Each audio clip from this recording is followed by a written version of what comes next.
এই বাড়িতে আমি সবার লেটে ঘুম থেকে উঠি। আমি ঘুমিয়ে থাকলে আমাকে কেউ ডাকেও না, কেউ কিছু বলেও না। বিছানাটা গুছিয়ে নিলাম। আমি ঘুম থেকে উঠে আগে এই মাছগুলোকে খাবার দিয়ে দিই, কারণ সারাদিনে মনে কখনো পড়ে কখনো পড়ে না, তাই ঘুম থেকে উঠে আগে ওদেরকে খেতে দিয়ে নিই।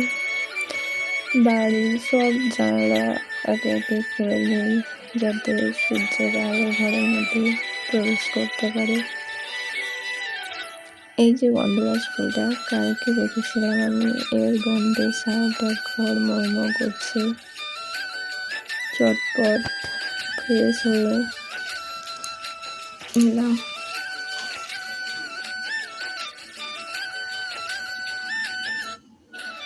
চলো নিচে যাওয়া যাক।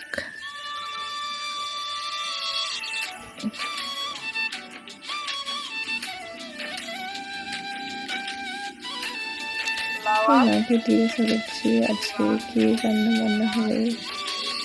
মা সকালবেলা উঠে সব সবজি কেটে গুছিয়ে দেয় আমার কাছে, আমি শুধু বসে বসে খুন্তি নাড়ি। বাইরে প্রচণ্ড পরিমাণে বৃষ্টি নেমেছে। আজকে তো বৃহস্পতিবার, সব নিরামিষ রান্না হবে। এখানে বড়িটা ভাজা হয়ে গেছে, আমার ডালের বড়ি ভেজেছি। বাইরে বৃষ্টি আর এদিকে আমি মনে বসে রান্না করছি, কি যে ভালো লাগছে। আজকের মেনুতে আছে হচ্ছে আলু ভাজা,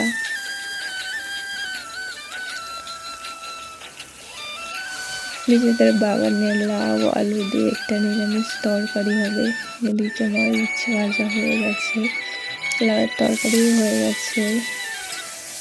আলু দিয়ে আর বাগানের কুমড়ো শাক দিয়ে ডালের বড়ি দিয়ে একটা নিরামিষ তরকারি হবে। বাইরে যে হারে বৃষ্টি নেমেছে,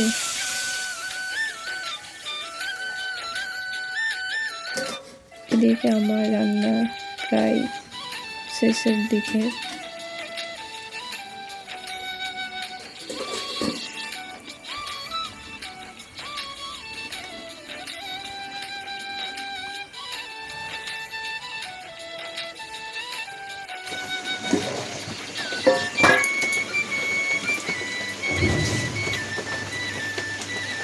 হয়ে গেছে।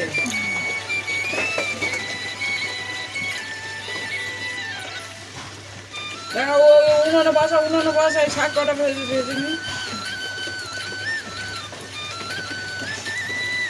ভিজে ভিজে শাক কটা তুলে নিয়ে গেল। কুমড়ো শাক আর দুটো ওই শুকনো লঙ্কা ওটা দিয়ে আমি দিচ্ছি, ভাজ দিচ্ছি, তুই যা। এ বাবা, যা এইগুলো ভিজে গেল, খেয়াল করিনি, ওদিকে আসিনি। ভাই দেখতে পাচ্ছি না, শুনবে তো চলে যাচ্ছে বৃষ্টি চলে। আমার বর এখন অফিসে, খাওয়ার ঘুম ছেড়ে আমার আর কোনো কাজ নেই সারাদিন। আজকের মতো বাই বাই, দেখা হচ্ছে অন্য কোনো ভিডিওতে।